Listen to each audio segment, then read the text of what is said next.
Hello, family. Our movie begins in a taxi as Katie Carter travels to meet with her modeling agent, Sharon, who informs her that she needs better-looking shots to have a chance at a modeling career. Disappointed, Katie, on the other hand, departs the restaurant to her home. On her way out, she spots an ad for free images of ladies and takes the information. When she arrives at her home, she runs across Jason, who is hunting a mouse. Katie laughs at her cute neighbor and helps him out of his predicament. After doing her thing, she lays a trap to catch the mouse. Katie walks into her apartment and settles in. She looks through her photo album and dials the number she copied earlier. On the other side, a man answers the phone and schedules her session. He then asks her to photograph herself, which she does. After receiving the photographs, he texts her an address, which she uses to get to the studio right away. Katie walks in to find Nicola, Ivan, and Georgie photographing a model on stage. Georgie dials Ivan's number, and he walks over to present himself as the man on the phone earlier. He then goes over the terms of their agreement with her and tells her to change into the clothing he chose for her. Katie takes the clothing and goes to the bathroom to change. She requests Georgie's assistance with a zipper. Georgie looks at her,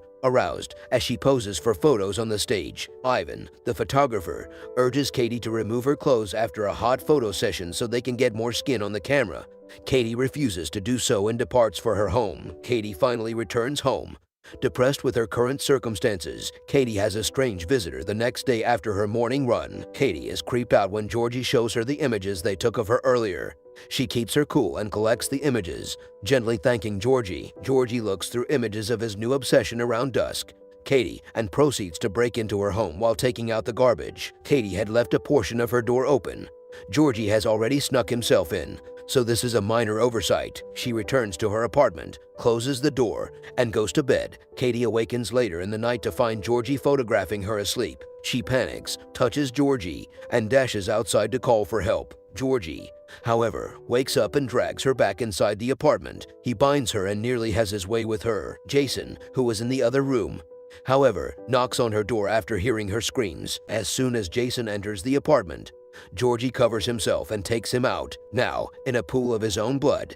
Jason spends his final minutes witnessing his love interest be raped by a creep right there on the floor. The predator concludes after several minutes of abusing an innocent Georgie.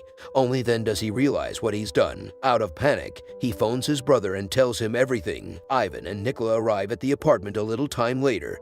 Ivan chastises his dense younger brother while assisting him in cleaning up. They scrub the blood off the floorboards with the famed bleach solution and imprint Katie's prints on the knife. However, Georgie used to murder Jason before the scene ended. Ivan pulls something from his pocket and shoves it into Katie's lips. Katie collapses after swallowing it. The following scene depicts Katie in a box being transported, all wobbly and all. When she wakes up, Nicola is on top of her, having his way with her. She attempts to shove him away, only to discover that she is already bound to a pole. Georgie enters and prevents his brother from abusing Katie. Katie then requests water and Nicola pisses on her. Georgie chastises his brother for his actions, and Ivan thankfully walks in and disperses them. Ivan follows the duo out of the room. Katie yells and screams that she wants to be rid of the creepy family as she laments her plight. The scene concludes in the following scene. Ivan compels their victim to stand while hurling water at her. He then requested that she wash for Valko, their father. Katie became agitated, so the boys shove something into her mouth. They then leave Georgie to clean her up. He walks out of the room after cleaning her up to find some clothing for Katie. Now they're gone. Katie vomits the medicine and falls asleep.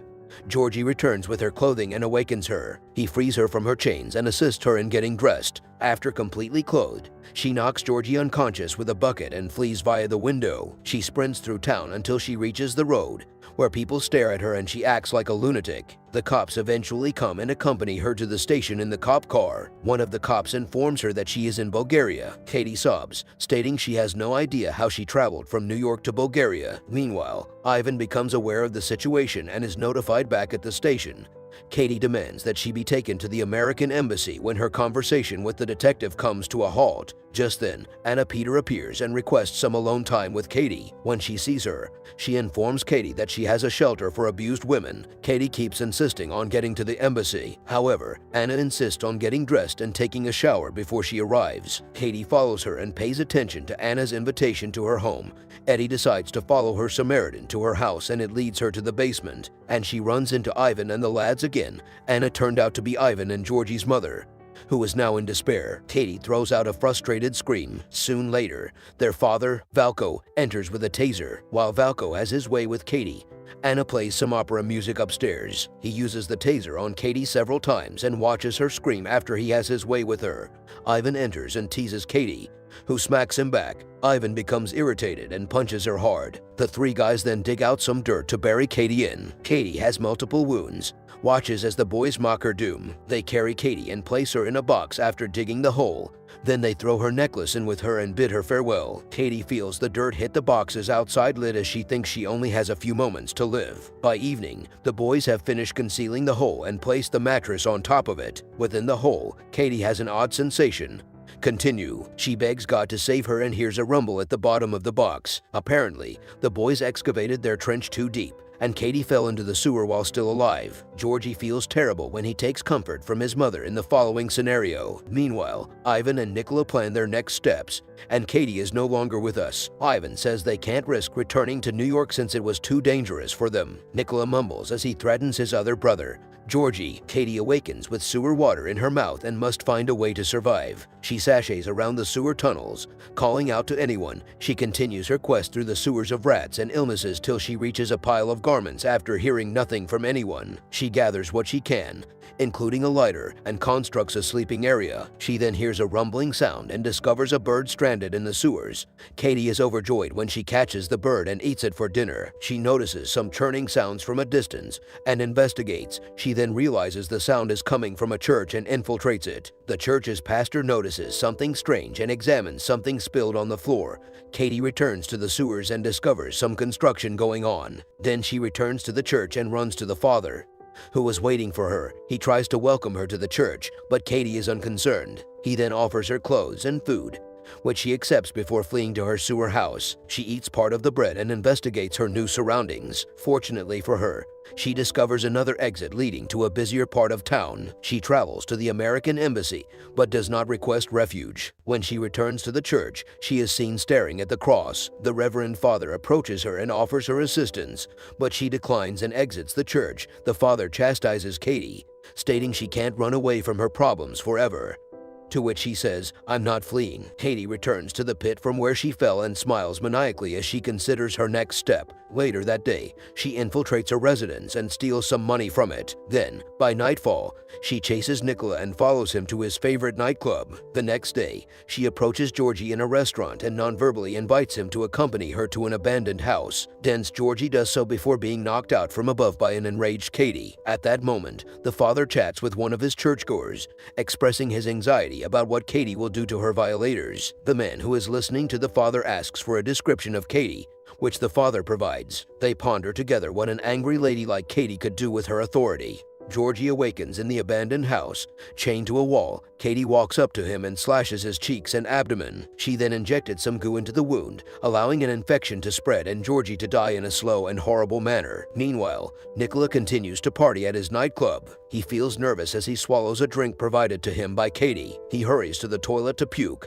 but there he meets Katie. The medication then takes effect. He collapses and does nothing while Katie forces him to drink the crackhead's toilet. Nicola is expelled after drinking the foul toilet water. When someone pounds on the door hard, Katie washes her hand and hurries out of the toilet. Katie returns to Georgie and teases him even more as he yells. She takes up a stick and aggravates his wounds even more. Katie shoves some garments into his mouth and heads to church. She stalks Valko, who notices her and rushes his wife, Anna, home. Katie entices him to the sewers and knocks him out from behind. Valko notices that he is already tethered to a bed frame when he arrives. He gets a taste of his own medicine when Katie shocks him with the same taser he used on her. She uses the same strategy he used on her before until he picks his trousers and gets fried when she finishes with him. Anna returns home to find her room in shambles. She goes to investigate the opera music playing in the background while expressing her surprise. She is then forced into a hole by digging for Katie. When she wakes up, she screams out loud when she sees Georgie already succumbing to the infections. Meanwhile, Ivan returns home and witnesses the entire situation. He enters the basement and investigates. The father meets with the before-mentioned detective and takes him to the sewer. Katie slid out from under Ivan, approached Georgie, and was knocked unconscious from behind. When he approaches her, He notices his testicles going to be crushed by Katie and yells. He then informs Katie that Anna was similar to her and that Valko continued to violate her until Nicola was born. Katie rushes out of the box Anna was in and scolds her for putting up with the frightening old man.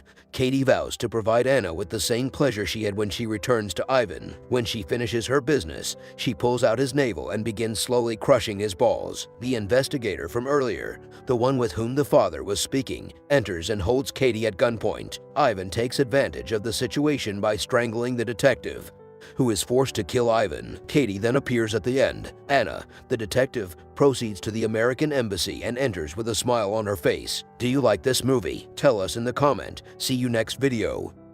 We hope that you enjoy your time and have a good day.